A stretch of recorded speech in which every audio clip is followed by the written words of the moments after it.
Planning एक बहुत important aspect है मैनेजमेंट का। चाहे ऑर्गेनाइजेशन का साइज या नेचर कैसा भी हो, प्लानिंग सभी के लिए बराबर रूप से इंपॉर्टेंट होता है। डिसीजन मेकिंग प्रोसेस में प्लानिंग का बहुत इंपॉर्टेंट रोल होता है। इसके अलावा हमें ये बात जानना होगा कि प्लानिंग एक इंटेलेक्चुअल प्रोसेस है, ऐसा प्रोसेस जिसमें बुद्धि की आवश्यकता होती है। प्लानिंग की सहायता से ऑर्गेनाइजेशन अपने गोल्स को अचीव करती है। पूरे प्लानिंग प्रोसेस के कुछ स्टेप्स होते हैं, मतलब प्लानिंग प्रोसेस कई स्टेप से मिलकर बना है।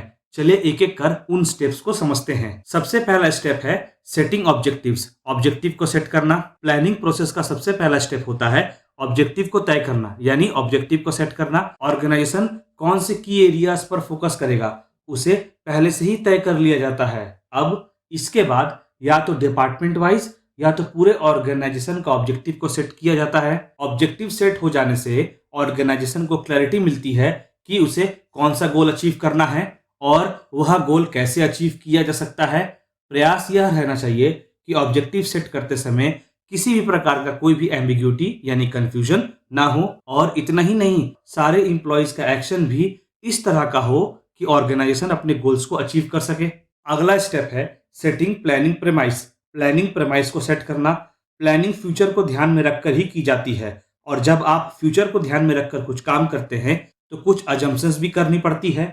यही सारी अजम्पशंस प्लानिंग प्रेमाइस के नाम से जानी जाती हैं। भविष्य में बाहरी एनवायरनमेंट और ऑर्गेनाइजेशन के इंटरनल कंडीशन के बारे में अजम्पशन किया जाता है प्लानिंग प्रेमाइस में। मतलब फ्यूचर में ऑर्गेनाइजेशन के बाहर का एनवायरनमेंट कैसा होगा और ऑर्गेनाइजेशन का इंटरनल एनवायरनमेंट कैसा होगा, इसको लेकर अजम्पशन प्लानिंग प्रेमाइस में की जाती है। प्लानिंग प्रेमाइस दो प्रकार के होते हैं, एक्सटर्नल प्लानिंग प्रेमाइस और internal planning premise. Internal planning premise organisation के पॉलिसीज, रिसोर्सेज और ऑर्गेनाइजेशन को बाहरी एनवायरनमेंट से आने वाले प्रेशर के बारे में बताता है। वहीं दूसरी ओर एक्सटर्नल प्लानिंग प्रेमाइस से यह पता चलता है कि ऑर्गेनाइजेशन के बाहरी एनवायरनमेंट का ऑर्गेनाइजेशन के फंक्शनिंग पर क्या प्रभाव पड़ता है। ऑर्गेनाइजेशन के आसपास जो वातावरण है उसका ऑर्गेनाइजेशन के कामकाज पर क्या प्रभाव पड़ेगा, यह एक्सटर्नल प्लानिंग प्रेमाइस से पता चलता है। तीसरा स्टेप है आइडेंटिफाइंग ऑल्टरनेटिव्स। ऑल्टरनेटिव्स को आइडेंटिफाई करना। केवल अजम्पशन करने से ही कुछ नहीं होता। ऑर्गेनाइजेशन अपने ऑब्जेक्टिव्स को कई तरीकों से अचीव कर सकता है, पर जरूरी नहीं है कि सारे ऑप्शंस, सारे ऑल्टरनेटिव्स काम के हों। अच्छा, जितने भी ऑल्टरनेटिव्स ऑर्गेनाइजेशन के सामने आते हैं उसमें से सबसे प्रॉमिसिंग या यूं कहें सबसे अच्छा प्लान का चुनाव किया जाता है। यहाँ एक बात ध्यान देने लायक है कि ऑल्टरनेटिव्स को चुनते समय डिटेल्ड स्टडी और रिसर्च करना बहुत जरूरी होता है, ताकि ऐसा ऑल्टरनेटिव ऐसा प्लान का चुनाव हो ताकि ऐसा ऑल्टरनेटिव ऐसा प्लान का चुनाव किया जा सके जो ऑर्गेनाइजेशन को उसके गोल्स को अचीव करने में हेल्प करे। चौथा स्टेप है इवैल्यूएटिंग अवेलेबल ऑल्टरनेटिव्स। सारे ऑल्टरनेटिव्स का पहचान हो जाने के बाद अगला काम ये होता है सारे ऑल्टरनेटिव्स को इवैल्यूएट किया जाए, उनकी अच्छाइयाँ और खामियां को परखा जाए। यहाँ कहने की आवश्यकता नहीं कि जिसकी जितनी अच्छाइयाँ होगी, जो प्लान या जो ऑल्टरनेटिव ऑर्गेनाइजेशन के लिए जितना सुटेबल होगा, उसी ऑल्टरनेटिव या प्लान का सिलेक्शन होने का चांसेस ज्यादा होगा। ऑल्टरनेटिव का जब इवैल्यूएशन हो रहा हो तो ऑर्गेनाइजेशन का vision, mission, degree of risk, finance से जुड़ी बातों का भी ध्यान रखना जरूरी होता है।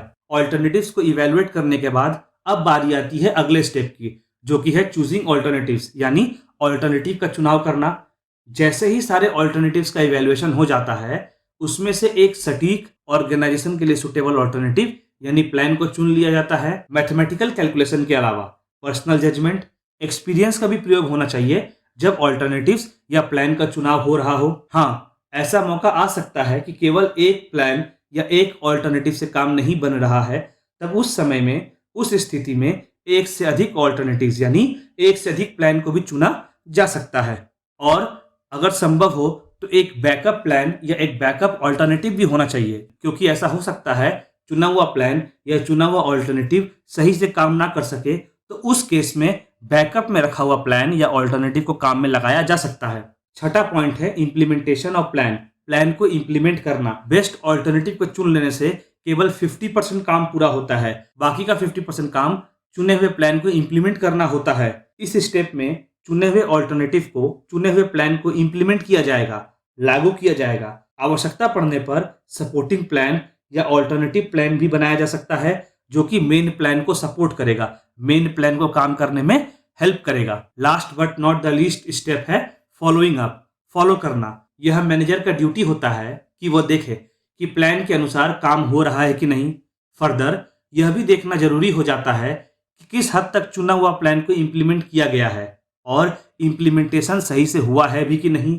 अगर सही से हुआ है तो ठीक, अगर सही से नहीं हुआ तो क्यों नहीं हुआ, क्या कारण थे जिनकी वजह से चुना हुआ प्लान सही से इम्प्लीमेंट नहीं हो पाया, उसे खोजकर जल्द से जल्द ठीक करने का काम भी मैनेजर का होता है। और यही जो पूरा प्रोसेस है जिसमें प्लान ठीक से इम्प्लीमेंट हुआ कि नहीं हुआ, किस हद तक इम्प्लीमेंटेशन हुआ, कोई गलती था कि नहीं था, यह फॉलोअप के अंतर्गत आता है। अलग अलग सिचुएशन में अलग अलग प्लान काम में आता है, सिचुएशन के हिसाब से प्लानिंग करनी पड़ती है। तो चलिए आगे बढ़ते हैं और समझते हैं कि प्लानिंग कितने प्रकार के होते हैं। सबसे पहला आता है कॉर्पोरेट प्लानिंग। मैनेजमेंट के अलग अलग लेवल पर प्लानिंग की जाती है। कॉर्पोरेट प्लानिंग मैनेजमेंट के टॉप लेवल पर किया जाता है। ऑर्गेनाइजेशन का सारा ऑब्जेक्टिव्स को कॉर्पोरेट प्लानिंग में कवर किया जाता है। ऑर्गेनाइजेशन का mission, objective, strategy, programme, policies, target आदि से मिलकर बना है कॉर्पोरेट प्लानिंग। कॉर्पोरेट प्लानिंग का मेन फोकस ऑर्गेनाइजेशन के लॉन्ग टर्म ऑब्जेक्टिव को डिटरमाइन करना होता है। इंडस्ट्री का परफॉर्मेंस, कंपटीशन का लेवल, गवर्नमेंट का पॉलिसी, प्रोडक्ट का प्राइस, टेक्नोलॉजी लेवल आदि का प्रभाव कॉर्पोरेट प्लानिंग पर पड़ता है। दूसरा प्रकार का प्लानिंग होता है फंक्शनल प्लानिंग। फंक्शनल प्लानिंग यह इंश्योर करता है कि ऑर्गेनाइजेशन का वर्किंग स्मूथली चलता रहे, मतलब ऑर्गेनाइजेशन अपना काम स्मूथली करता रहे। इसके लिए हर एक डिपार्टमेंट के नीड को फंक्शनल प्लानिंग कंसीडर करता है। ऑर्गेनाइजेशन के हर एक मेजर फंक्शन के लिए फंक्शनल प्लानिंग की जाती है और यह मेजर फंक्शंस हैं production, marketing, finance, human resources आदि। बेसिकली कॉर्पोरेट प्लानिंग से ही फंक्शनल प्लानिंग को डिराइव किया जाता है। अगला प्रकार का प्लानिंग है स्ट्रेटेजिक प्लानिंग।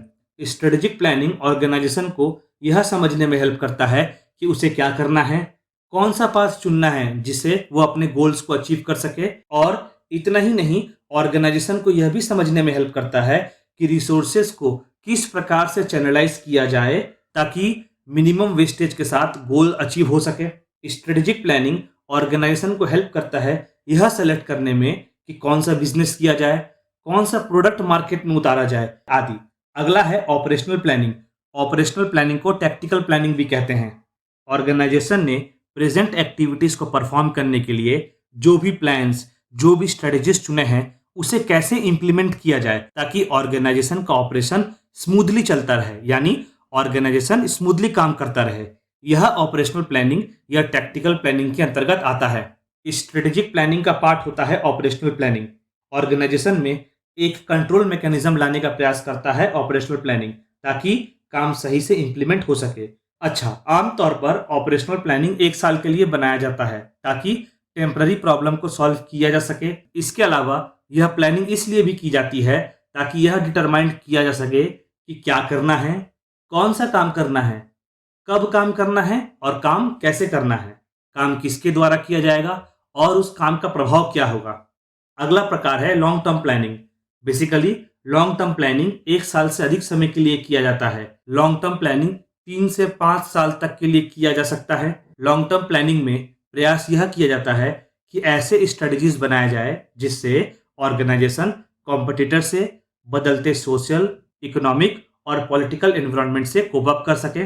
इतना ही नहीं, ऑर्गेनाइजेशन के विजन में बदलाव, मिशन में बदलाव, इक्विपमेंट को परचेज करना आदि भी लॉन्ग टर्म प्लानिंग के दायरे में ही आता है। अगला है short term planning. Short term planning 1 साल तक के लिए बनाया जाता है। प्रेजेंट समय में कंपनी के फीचर्स को देखकर शॉर्ट टर्म प्लानिंग की सहायता से स्ट्रेटजीज बनाई जाती हैं ताकि अगर उसमें कुछ इंप्रूवमेंट करना है, उसमें कुछ बदलाव करना है तो उसे शॉर्ट टर्म प्लानिंग की सहायता से इम्प्लीमेंट किया जा सके। शॉर्ट टर्म प्लानिंग की सहायता से यह भी प्रयास किया जाता है कि फाइनेंशियल, फिजिकल और ह्यूमन रिसोर्सेस का सही से उपयोग किया जाए।